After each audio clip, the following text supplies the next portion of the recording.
Hi, everybody. Welcome back to the show. And I just wanted to check in if anybody out there has actually watched any of the information that Greg Braden has been presenting. So, Greg Braden is a geologist. He's been a scientist for a long time. He's probably one of the leading authorities in bridging indigenous wisdom with science and spirituality, and really at the forefront of, I think, ushering humanity into this next sort of phase. I really love the work that he's done. Tay and I have met him personally. We've taken courses with Greg. I think an absolutely solid human being on this planet doing some really amazing work. But he's been presenting different information on his YouTube channel. So I would just go check, I think it's Greg Braden official YouTube channel, and watch some of the stuff that he's got on there. It's really interesting and really fascinating, and I think incredibly important right now. Particularly, one of the last ones he just did was just really breaking down changes that are actually taking place in different countries that are absolutely going to change the infrastructure of power within countries and on the globe that could very much impact the way that we are currently living our lives. And I think this information is really important to understand and to then make decisions around. So check out his information on there. I think he's got a lot of great videos coming up. He's actually just created a series, I think, with Dr. Nassim Harriman, who's a physicist. I haven't seen any of those yet, but I think that would be a really fascinating one to look at as well. They really bring in a lot of interesting information that I think is important to weave into our understanding of what's going on in the world at the moment right now. So check that stuff out. One of the things he was recently just talking about too, because there's been a lot of concern around even a next pandemic, around these alterations that are happening with things, whether it's virus or fungal or any of this sort of stuff. There's a lot of different theories around all of that, but in general, I do think that there is concern around what is going to be coming next. And what he was saying, which is very much my sentiment as well, is that it's such an important time right now to take personal responsibility, particularly for ourselves, just to be the best human being that we can be. And a part of that is really doing everything we can to be able to build our own health and our own immune system so that when we do come in contact with different bacteria or pathogens or whatever it might be, that we can work with them as best as possible with our own bodies.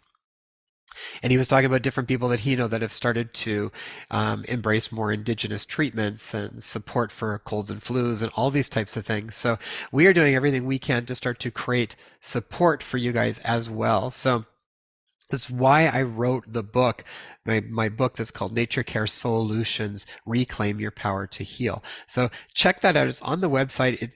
And I'm going to be creating a course that's going to be coming up. We're really going to build on the skills from the book, but really make them practical and user friendly, because I really do think that we need to be able to build our immune system, build our overall state of health on multiple levels, and then know what to do when specific situations show up, whether that's the first signs of colds and flus or fevers or travel illness where you might have like traveler's diarrhea or any of these types of things. But I think we need to build our immune system and we need to know what to do when those situations arise. So if you want to know more information about that, just go to inspiredpodcast.com and you can check on the books and courses. The courses will be coming up, so you can just put your information, then we'll let you know when more of that is available, as we are basically fine tuning and putting all of that information together and how I want to present it to everybody.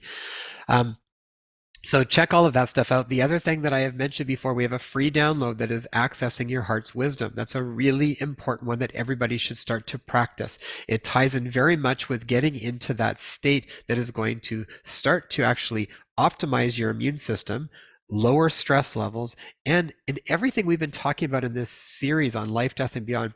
That is the state that is going to allow you to start to connect more with what's on the other side of the veil, to connect more to deeper senses of intuition. So check that out. It is a free download right on the website. Just go to the homepage on inspiredpodcast.com. I'll put a link in the show notes here, and go and check it out, download it, and practice it. The key with these things is you need to actually practice. It's a meditation. It's going to take you through a whole process where you start to get into that place that we have been talking about in a lot of different episodes. So check that stuff out. Enjoy the episode today with Judith Johnson. This was a really fun interview. And when I read her book, Making Peace with Death and Dying, there was so many parts of her book that reminded me of other things that we have done in our the way that we have distorted our relationships with a lot of other systems in our lives. She really breaks down how we used to look at death and dying and how that's totally changed over the years. And then she breaks down specifically what were the five taproots of the American culture of death that really changed it from what it used to be and why it got converted to something different, and the toll that that has taken, this sort of modern death taboo, the toll that that has taken on us because of this change in the relationship with it. I found her book really fascinating, and I think it's a really important one for many different aspects of our life right now in the message that she shares. So I hope you guys enjoy this episode, and I look forward to talking to you guys soon. Bye bye. Hi, everybody. Welcome back to the Inspire Health podcast. And we are continuing on with our series, Life, Death, and Beyond. Oh, sorry. Yeah, we are continuing on with the series, Life, Death, and Beyond, exploring our greater reality. And we absolutely have been exploring the greater reality. If you haven't checked out some of the previous episodes, go and listen to them. I find all of them are mind-blowing and heart expanding, and just they will start to reshape our limited perspective on what we think we know to be completely true. And if we can approach it all with an openness and a curious mind, see what lands for you.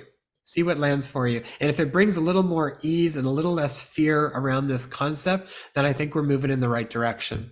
So today we're bringing another phenomenal guest, Judith Johnson. And Judith is an author. She's a mentor and teacher who guides others in transforming their inner life by consistently raising and evolving their level of consciousness.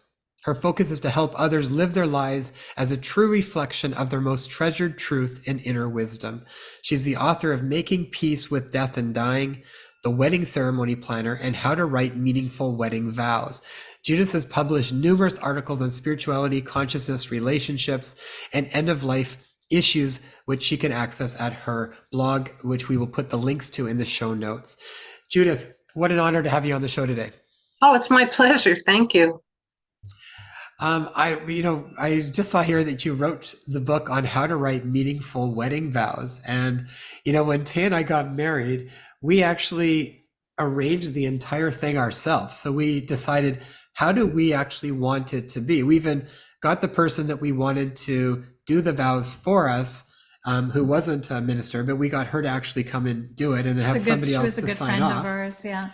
And we sat down and we made our own vows exactly the way we wanted to. And I tell you, that process was, I think, really beautiful and meaningful for us. And I feel like it also became even more meaningful for everybody that got to be a part of that experience.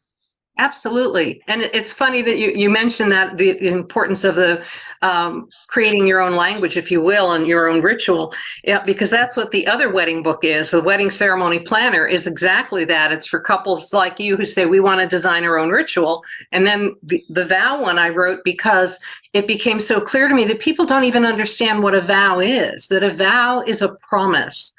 And if I may just say this for a moment, because I'm so passionate about this. Anybody who gets married needs to understand that the wedding vow is what the entire day is about. You are making promises to your partner about how you are going to serve them as their partner. So it's like, I'm coming into your life in this role, which is so critical and important. And here's what I promise to be to you in that capacity. And then through good times and bad times and all of that. And that's the other part that people completely lose sight of, is they're so caught up in all of the happiness and, oh, we found each other, we're in love, we're getting married, that they forget that, yes, and you need to keep that love alive through all the bumps of life as well. So.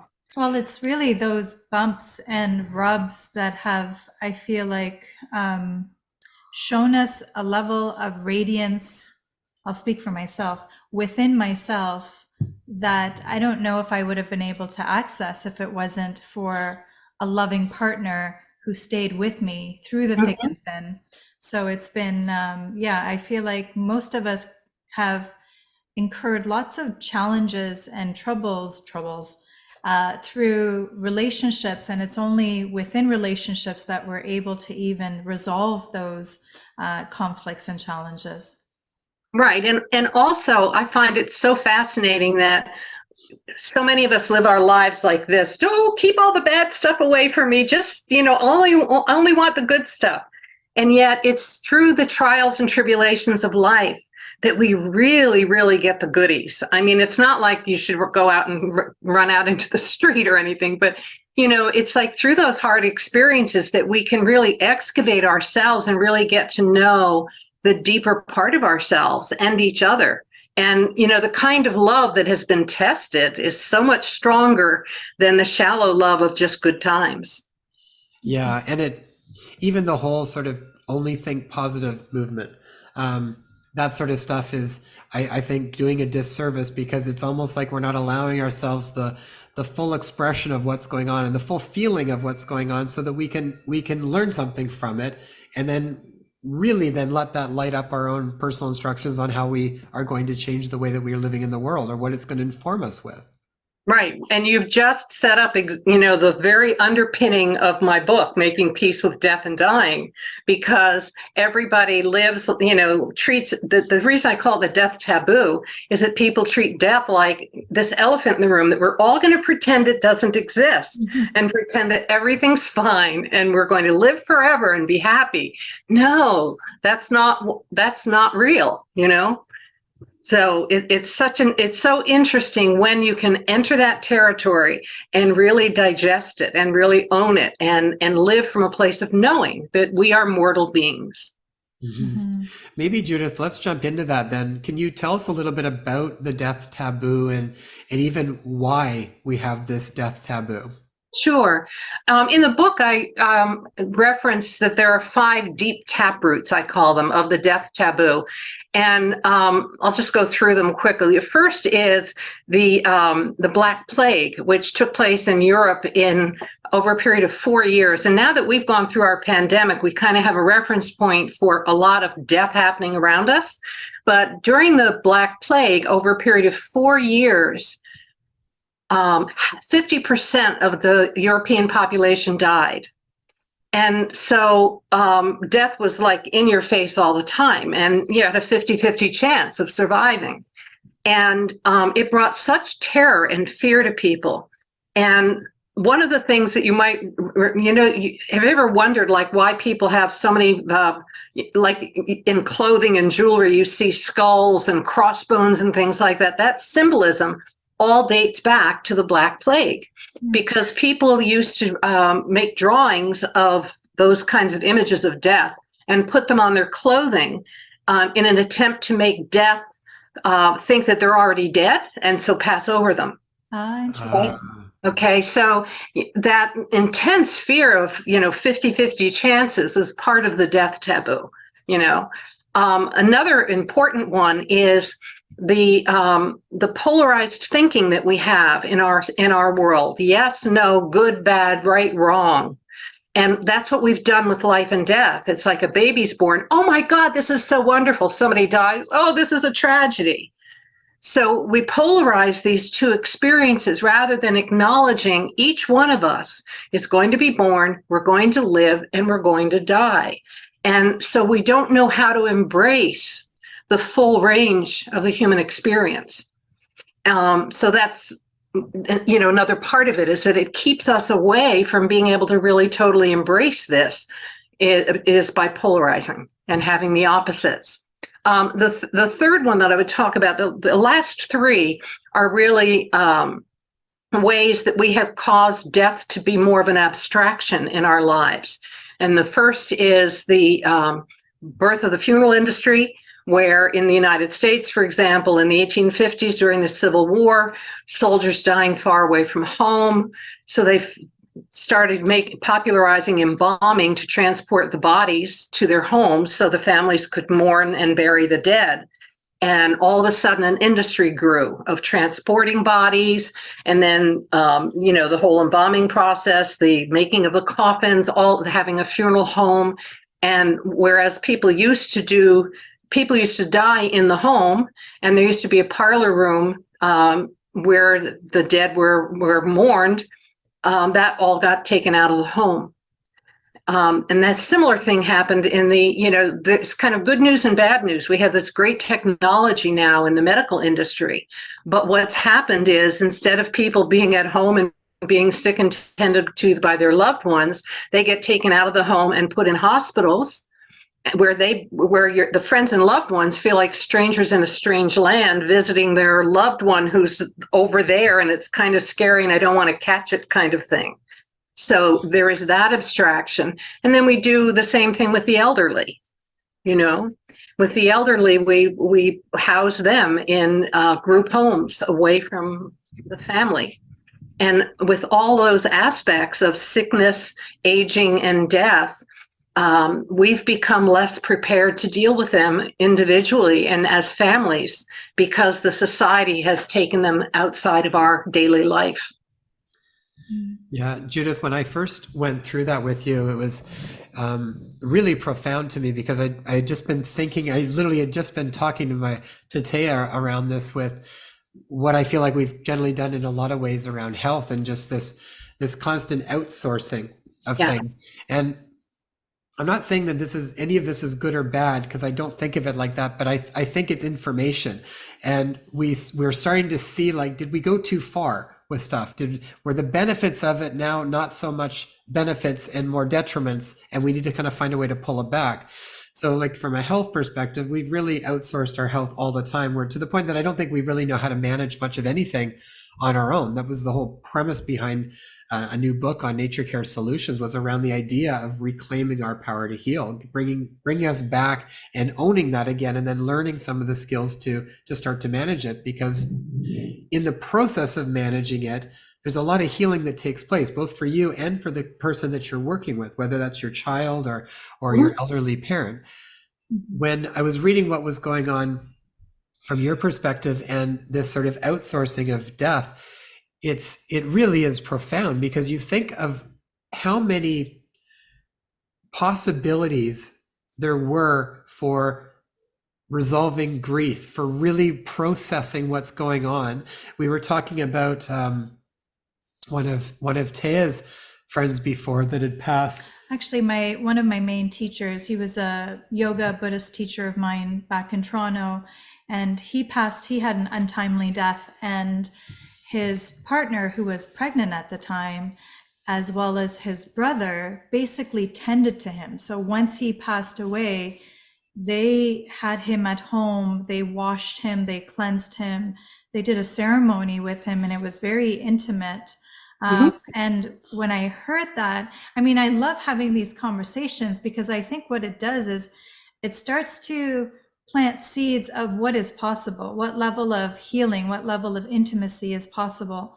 And I think even with regards to us, we were away and living in Mexico for almost a year, and we felt strongly compelled to return. And we're back on Vancouver Island where my parents are. They're in the upper suite, we're in the lower suite. My father's going through his latter stages of leukemia. He's not doing very well.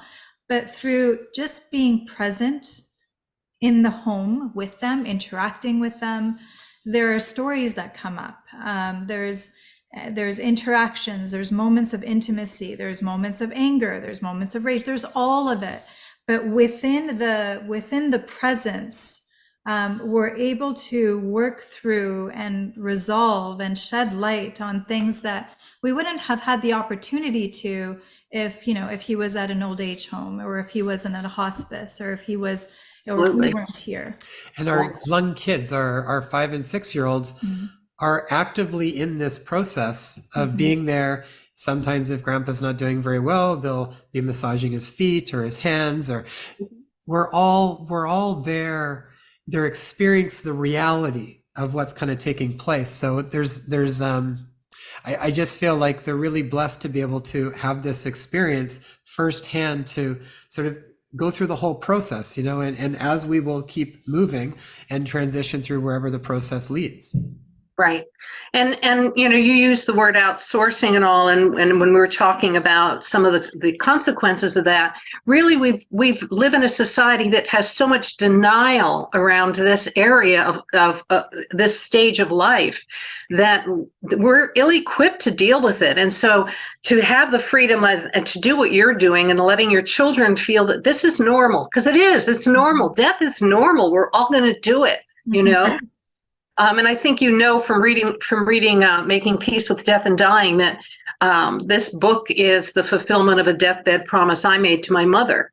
And she literally grabbed my wrist and looked deeply in my eyes. And when my mother did that, you paid attention, you know, and she made me promise that I would write about what we learned together.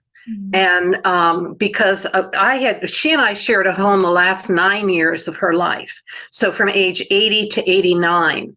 And so I bore witness every day, every minute to the whole process of her hearing declining, her eyesight declining, her mobility declining, you know, all of those things, and illnesses and trips to the emergency room and on and on and on. And I became her eyes and her ears and everything. And it was like being dance partners going through this whole journey together. And I was sharing with somebody recently that when 2 weeks before my mother died, she had this profound spiritual experience where she, you know, there's a difference between thinking and an intellectual conceptual understanding of something and a visceral knowing. And she had a visceral knowing of what she called God was breathing her. All right. And it was happening during a breathing treatment, and it blew her mind, you know, and she became totally euphoric and wanted to have audio tapes running to record all the time in her room the last 2 weeks of her life, because as she explained to me, I don't want to miss anything that God has to say to me. Now, you know, you try to think through, well, who is going to listen to these tapes? Obviously, it was going to be left to me, right? And but it was so interesting. But I remember in listening to one of the tapes, it was so painful for me because even though I was there, oh gosh, you know, at least 10 hours every day when she was in the hospital, she'd be there 14 hours without me. And I remember on one of the tapes, she was alone in her room just calling out, will somebody get my daughter, Judith? I need my daughter, Judith. You know, and I'm listening to this years after she died. And just to know those parts of the aloneness, some of it is really difficult, you know, but we have to learn that the difficult passages are important parts of our journey. Yeah. As far as you had mentioned earlier, you too, Jason, as far as outsourcing, I think it's important too to highlight, like, this is not the only area with regards to medicine and how we tend to our elderly and death. These are not the only areas where we have outsourced. We've outsourced the birthing process, the way we tend to our children through, you know, lots of children spend lots of time in daycare from a really young age, even from the time that they're born. Technology now too. That's technology, a big outsource. Yeah, their schooling, finances. I mean, all the different ways in which we've given up our power, and now we're seeing it amplified that much more with regards to, you know, fear around a virus. Then we're looking at, you know, outsourcing everything, our privacy and our information, and so this I feel like we're actually reaching a climax in our world on a global level with regards to how much we've given ourselves away in fear of the unknown. Yeah. I'm hoping that artificial intelligence becomes kind of like the real wake-up call to us. Because when you see some of these, I mean, just at the initial stages now, when you see things like the concerns about you can have it write an entire, you know, sensible term paper for you, you know, it's scary. It's scary when when technology is used in the wrong ways. And you're right. And with all the outsourcing, we've lost our power and our authority. You know, you said something that I was reading early on in your book that really moved me. It was when you were a kid Mm. and your first experience with death when your uncle was there. Uncle Eddie. Yeah. Yeah, and you were talking about that experience, and I mean, a few different things I thought were really moving about that. But when you said that you didn't know how to actually say goodbye Yeah. without hugging, that was really moving because I felt as a kid, like if you don't get a chance to kind of feel that lingers, right? And it's also just a testament to like we've only kind of been taught one way, or we've never really had any experience with it, so we don't even know the different ways that we can work with that. I feel Right. like that's a big part in why I think it's so hard for people to move through the grieving process, because we've lost different ways to actually move through that process, and then we're like, well, they're not here now, so now it's done. Especially if you weren't able to be there when your loved one passed. I find that a lot of times that's a real heart block for a lot of people because they didn't feel like they got a chance to actually say goodbye in the way that they felt that they needed to. Can you speak Right. to that experience? What happened exactly?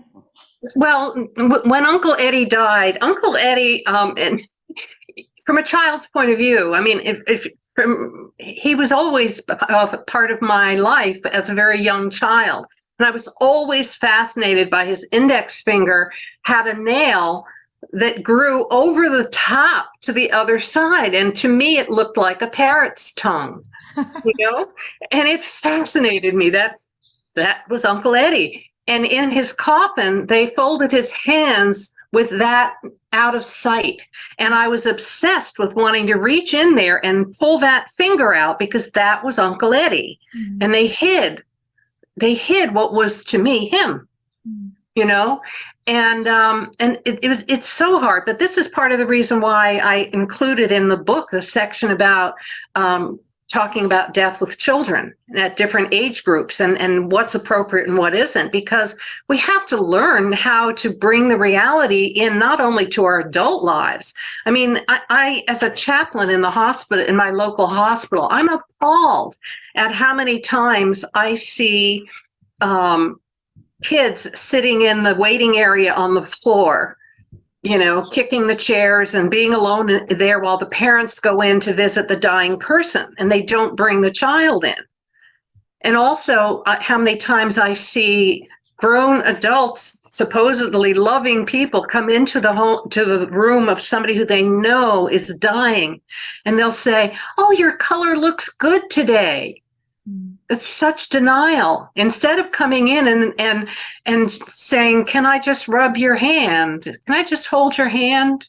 You can just sit in silence. Just the soft touch on a hand can be such a comfort. Just to be with the person. You don't have to do anything. But how many people make excuses that it's inconvenient for them to show up when somebody they love is dying? Because it's not just, Jason, as you were saying, that they didn't get the chance to be there because they were at a distance. Some chose not to come and be there because it was inconvenient.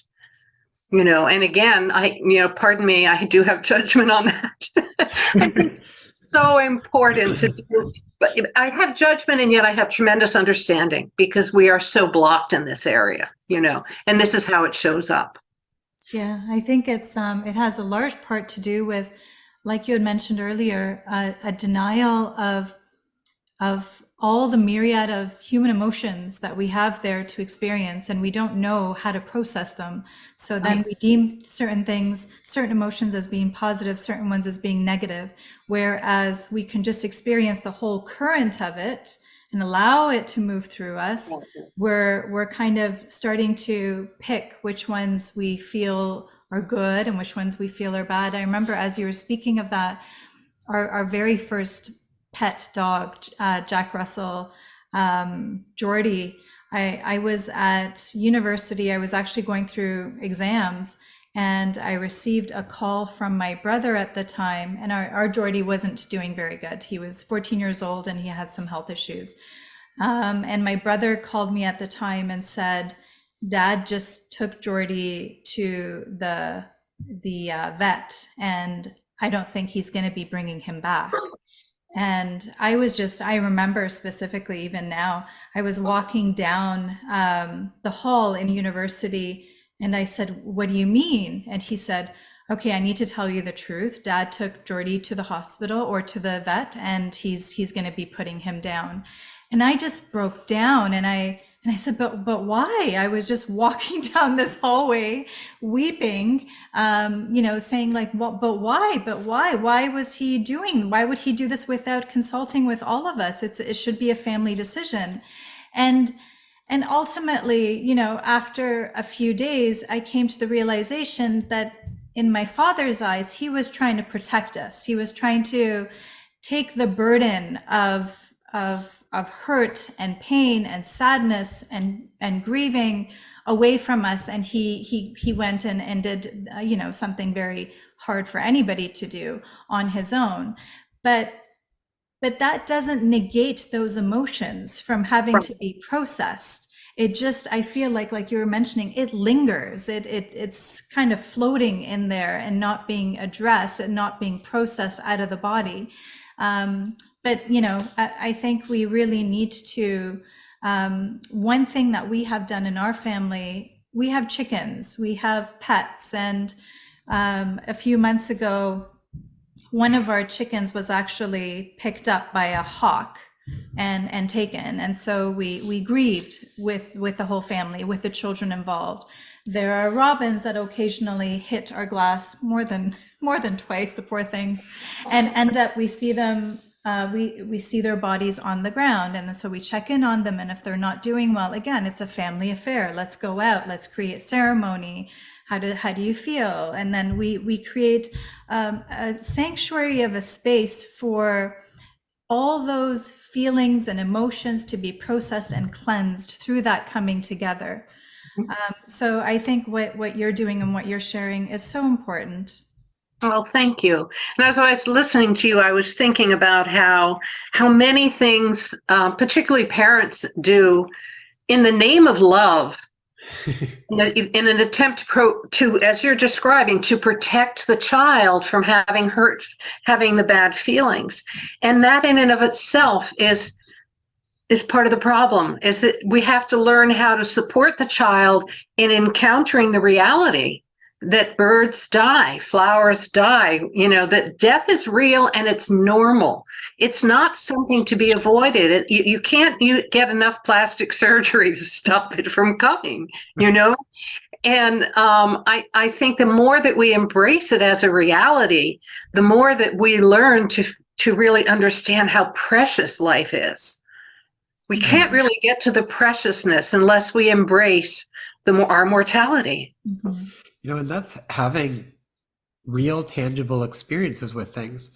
There's no real way around it. So, I mean, even like with little kids, I think even having them like care for a plant, gives them a perspective of caring and what happens when it's not cared for, or that it goes through a natural cycle with our garden or whatever it might be, or pets.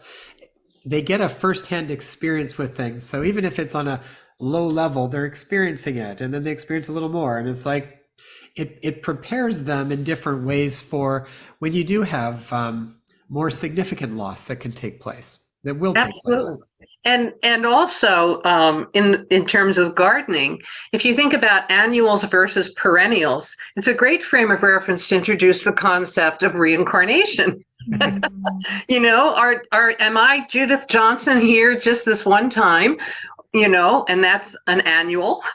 Or am I a perennial? Is there something here that's going to come again in another identity and another, but related and connected somehow? And it's so interesting to me how nature itself gives us so many wonderful metaphors to be able to explore these dimensions with each other.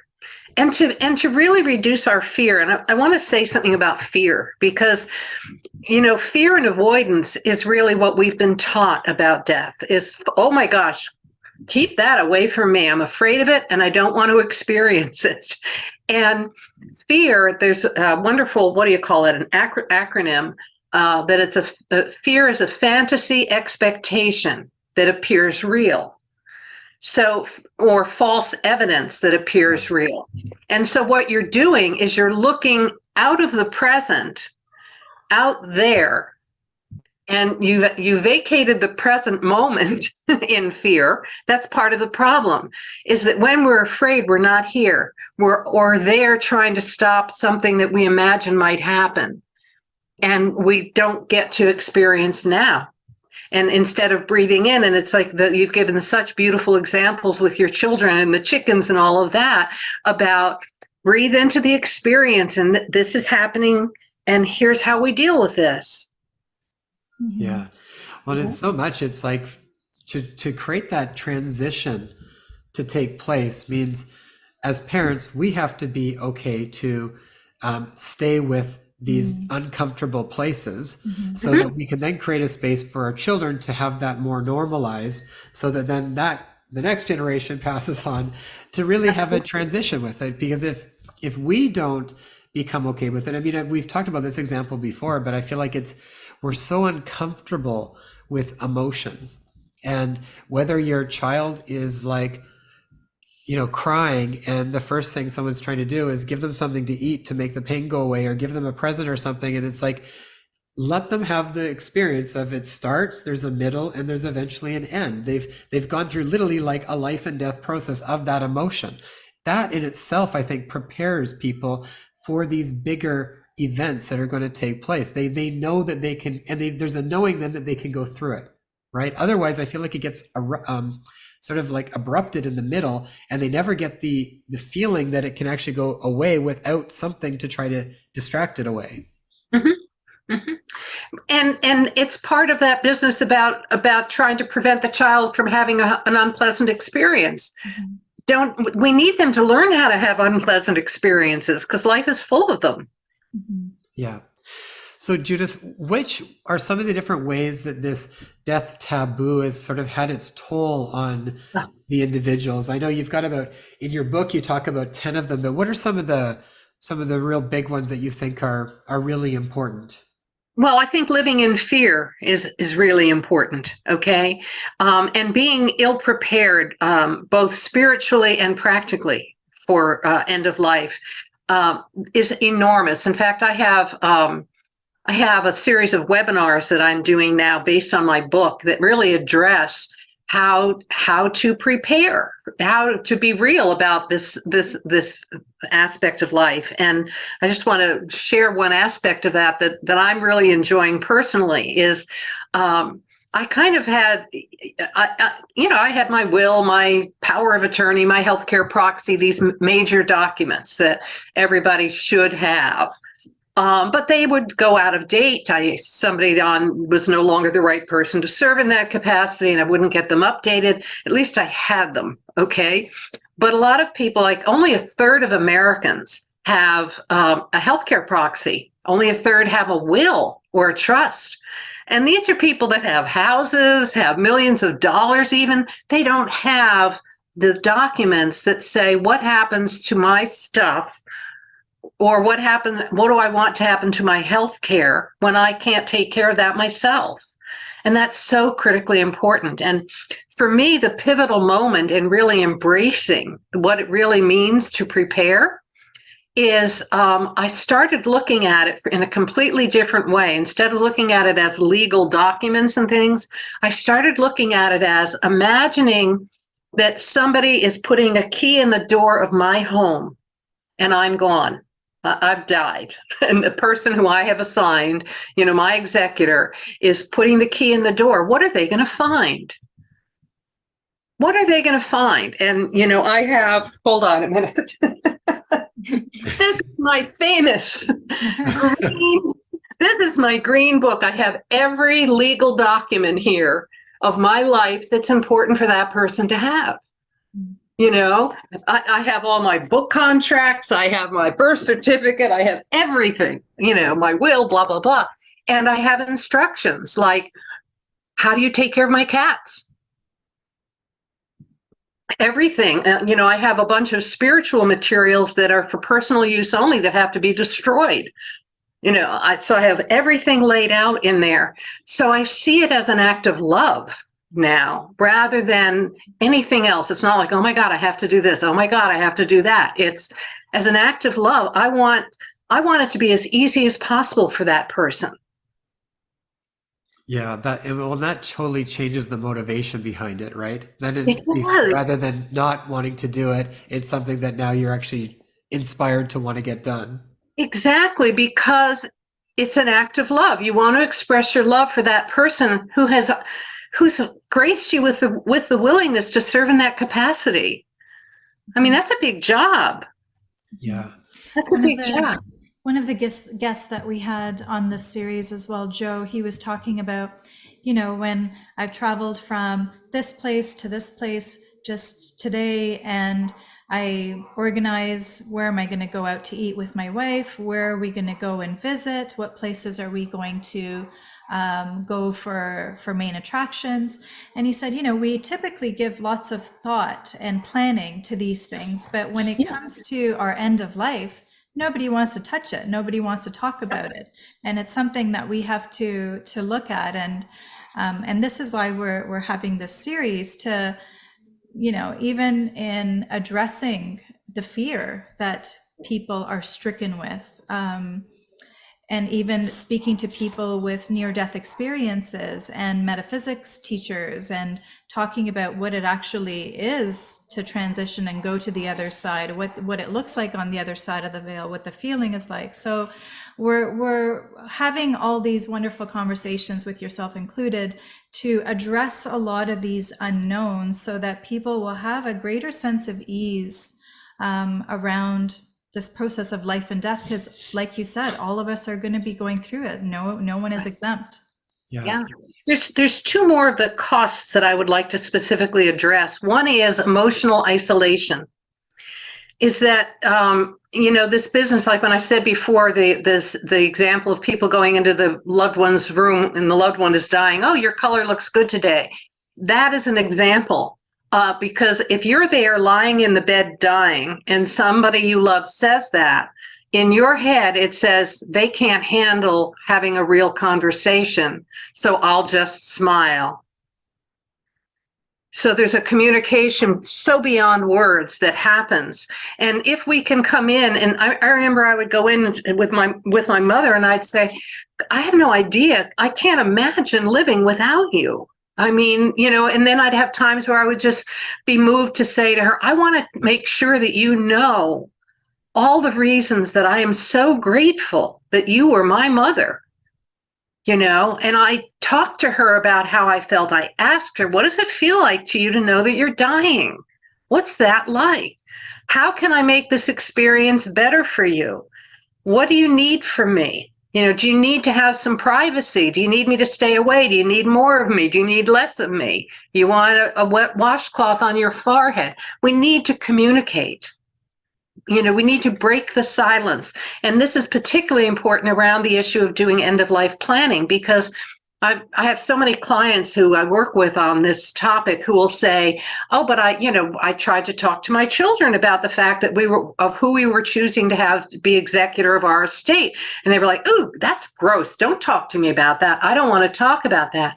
That people have to move beyond the resistance and say, I need to talk about that. And I need you to support me in that. So that's one piece. The other is, I want to say that we lose the opportunity for deep existential thought when we deny death, because going back to what I said about an annual or a perennial flower, and you've spoken to people who've talked about being on the other side. Well, in my next book, I have a chapter that's called Who is I? Who is I? Am I an ego and a personality in this body that you're looking at? Or am I perhaps a soul, or whatever language you might want to use of something that is visiting and using this identity? Or do you have some other concept of what this is all about? And we don't talk about that. And wouldn't it be so interesting to have a group of friends over and say, let's talk about this. What do you think? What do you think? We need to have more communication around the things that are really, we don't know. Yeah. Mm-hmm. Well, and I think that would be really fun for people to actually have get-togethers and talk about it. I mean, sometimes I think that's, like what people do here is they'll kind of join in and be a part of this conversation. And the more that they hear this kind of stuff, the more that it It's starts to normalized. become more normal for them to even think like that. And around the idea of who am I totally agree. I think when we are living our lives from the ego mind identities, the false sense of perceptions and identifications that we believe is us, then that's going to be tied to a lot of fear. But if we actually do practices that help us connect more wholly to who we really are, we're not so scared because fear doesn't really exist in that place. And I think you then know a different aspect or a different reality for you, Yes. as opposed to sort of being caught up here and all of the thinking mind around stuff. So No, I was going to say your viewing point becomes completely different. yeah. Mhm. Okay. And it's very much why my question is, who is I, not who am I? Because who is I makes it more universal, because you use that word to refer to yourself too, don't you?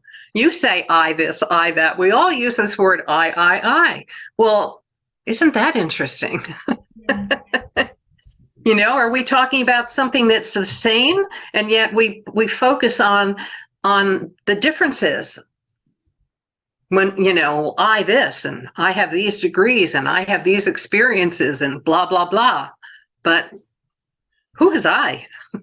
Yeah, I think we were talking to one person, and it was one of the most powerful statements is just I am. Everything after that is Yep. then not necessarily real. It's sort of added on. But Yeah. I am is about as clear as you can get. Yeah. Oh, I want to mention something that I'm so excited about that happened yesterday is my book, Making Peace with Death and Dying, received a really important honor. It was named one of the best spiritual books of 2022 by Spirituality and Practice.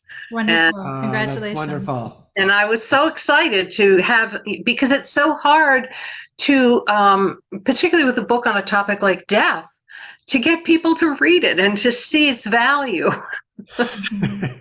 I definitely think more and more people are open to exploring. Yeah. And I mean, now more than ever. And I find even like this series, I feel like a lot of people are really curious about it and not so scared to dive into it. I think a lot of times people get their current beliefs challenged, whatever that might be. That's great.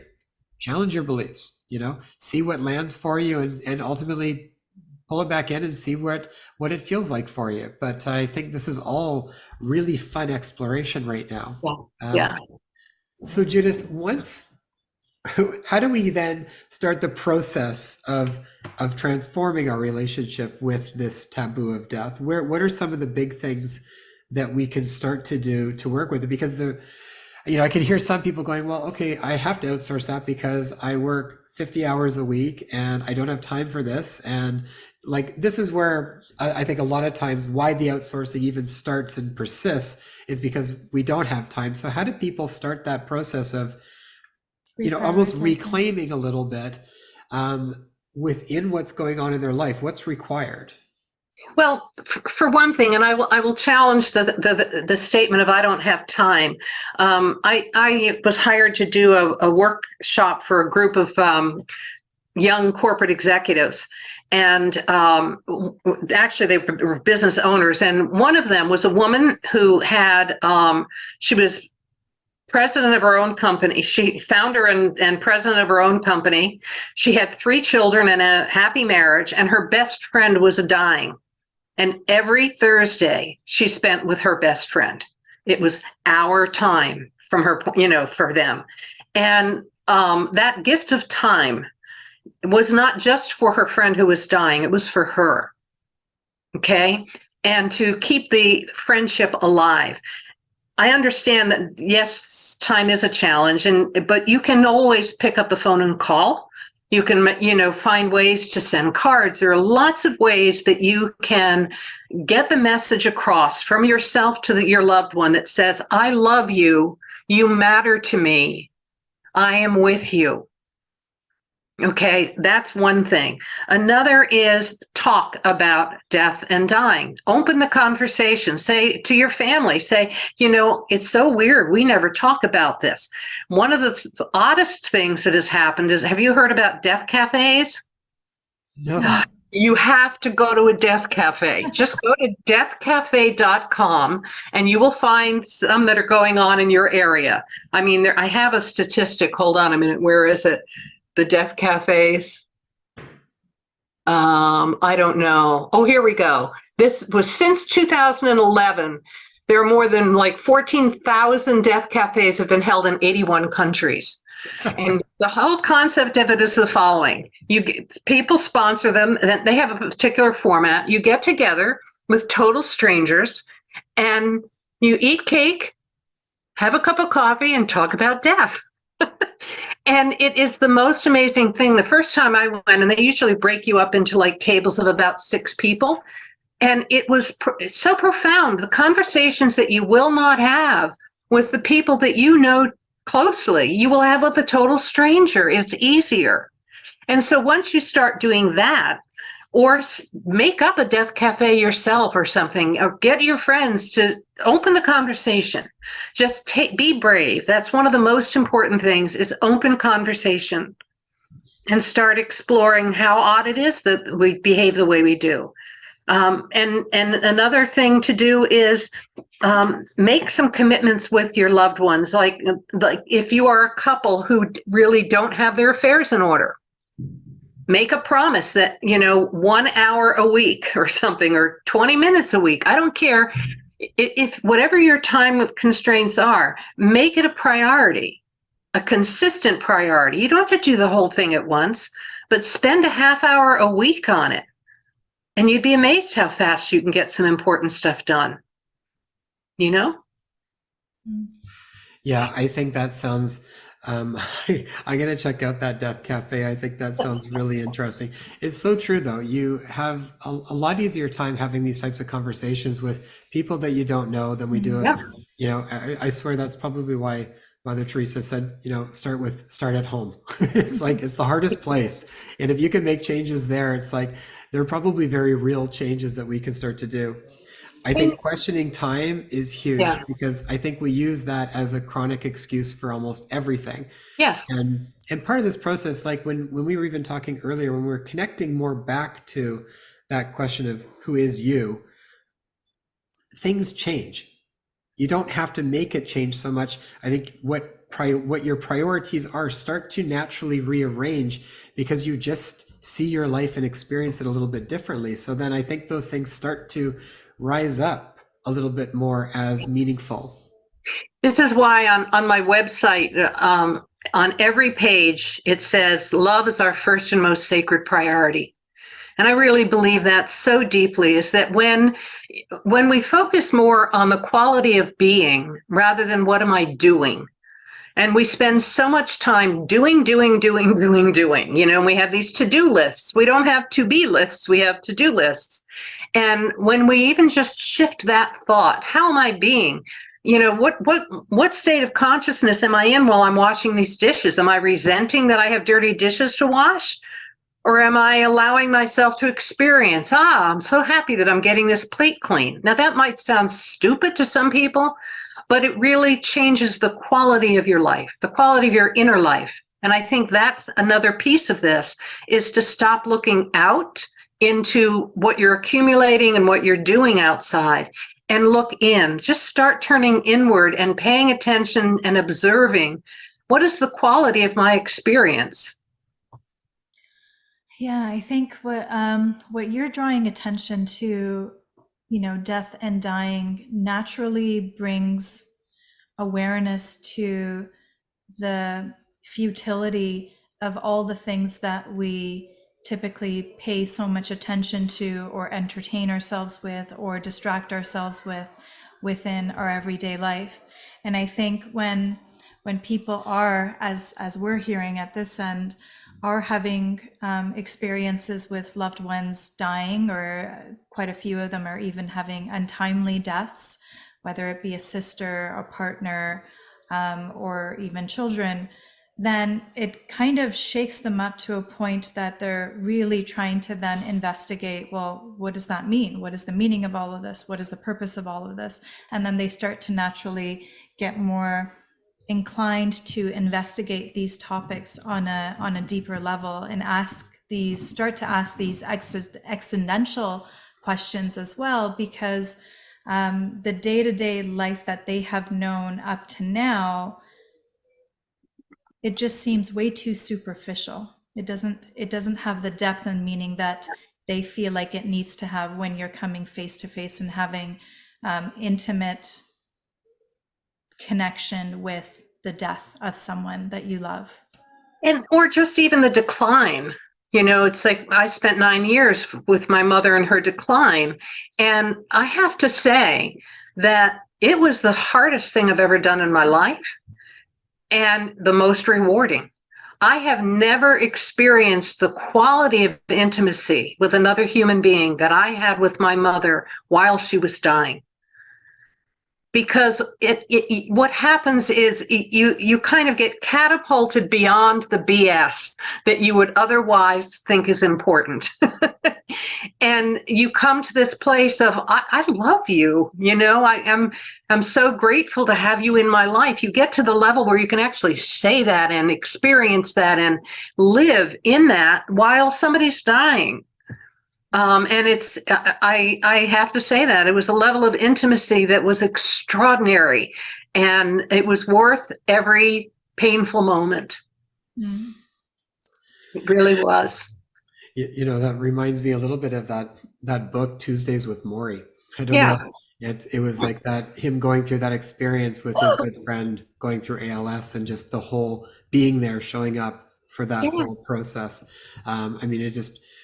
There's nothing that takes the place of direct experience with these things. And I feel like this is part of this idea of reclaiming this back a little bit. It's like, what does that look like for you in your family? How can you maybe create a little more closer to it than the degree of outsourcing that we've done for it? Yeah. Because I think, inherent in that, there's going to be aspects of deeper meaning and healing that's going to be privy to it. And it's also, you can also think about it kind of very simply as foreground and background. Okay. It's like, I think that we push our loved one to the background and only see, oh my God, she's old, she's dying. It's like, I just turned 75. And now that has been it's like, what? I'm 75?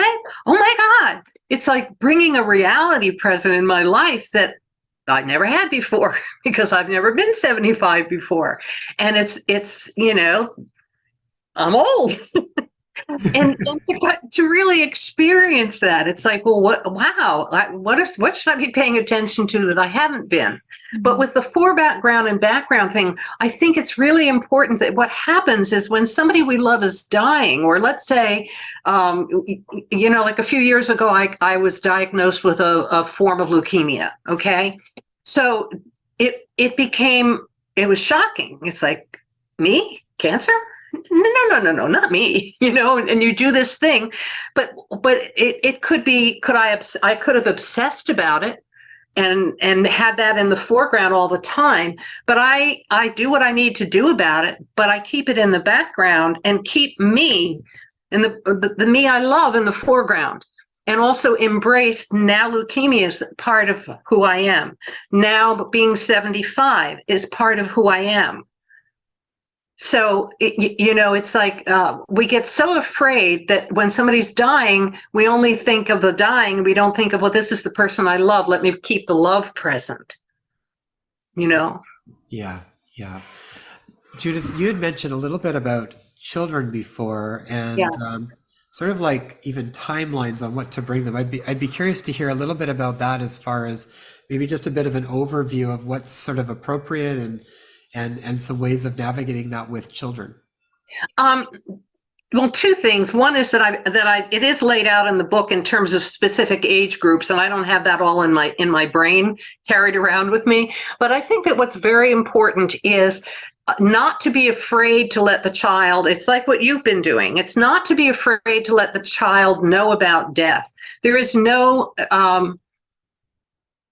they know about death. They've stepped on an ant on the ground and it's died. So what you start doing is normalizing it as early as possible. And when a pet is dying, when, the bird hits the window, you don't avoid having them see that. You allow them to see it, and allow them to make it a safe place to talk about, what do you feel about, what do you think about that?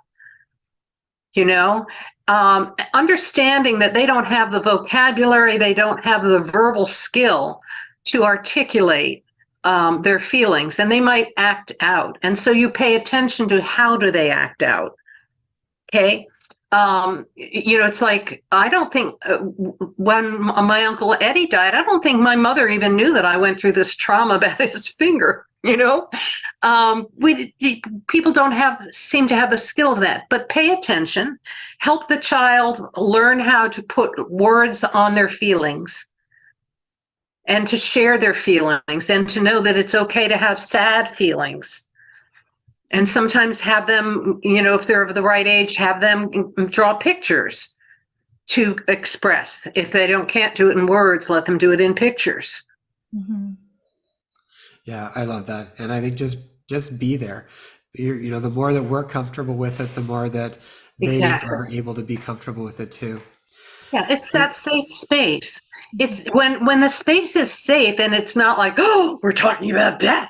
You know, because 80% of communication is nonverbal, they feel that. If you're uptight, they feel that, and they're scared to say anything about how they feel. So the more that you can be relaxed and invite and create a safe place, the better.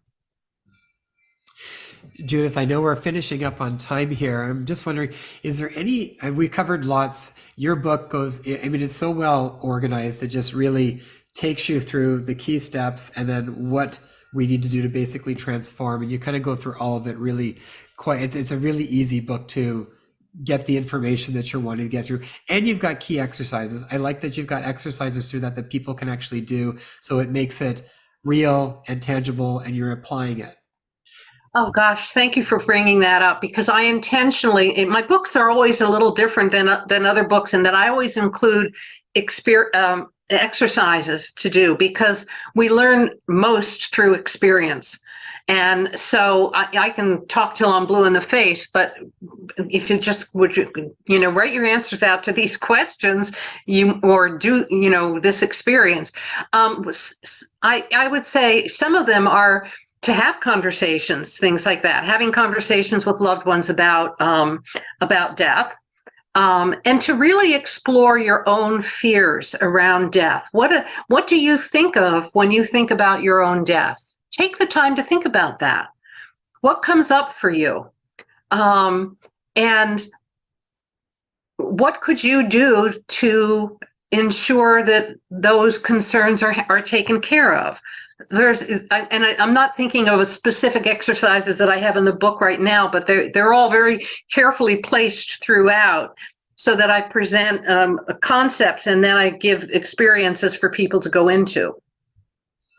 Yeah, and when you actually do the exercises, even when you think you know the answers to the exercises, do the exercises. When you're sitting there writing it out, it just, different information pops into your head. I know, regardless of what you're doing, whether you're doing this on death, or you're trying to figure out something else, or you are, you know, trying to figure out the right wording for a blog you're going to do or something. It's like, if you actually sit and write everything out and follow, information keeps coming up. So I think that process in general is such a powerful process to really help you arrive. Pen to paper too. Yeah, and if you can, you know, pen on paper is different than typing it.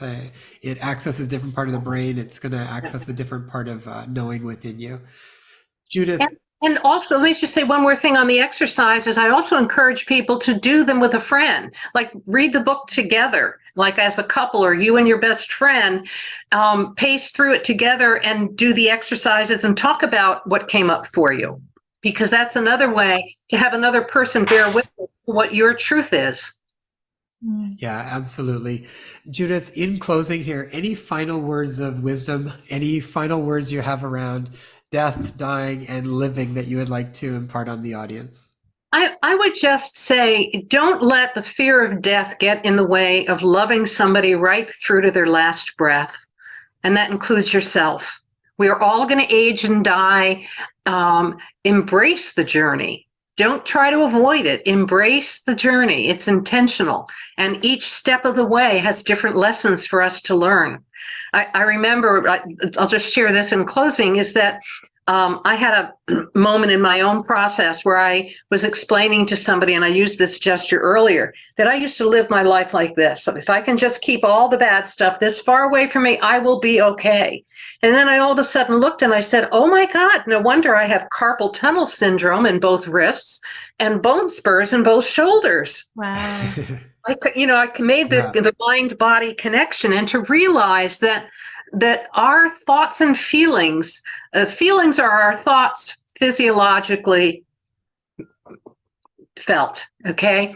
And for me, it was this great lesson of dropping my arms, and think of it metaphysically. Drop your resistance and roll your shoulders back and lead with your heart instead of the fears that are in your head. Let your heart become out in the front and trust it and let it lead the way. It never fails us.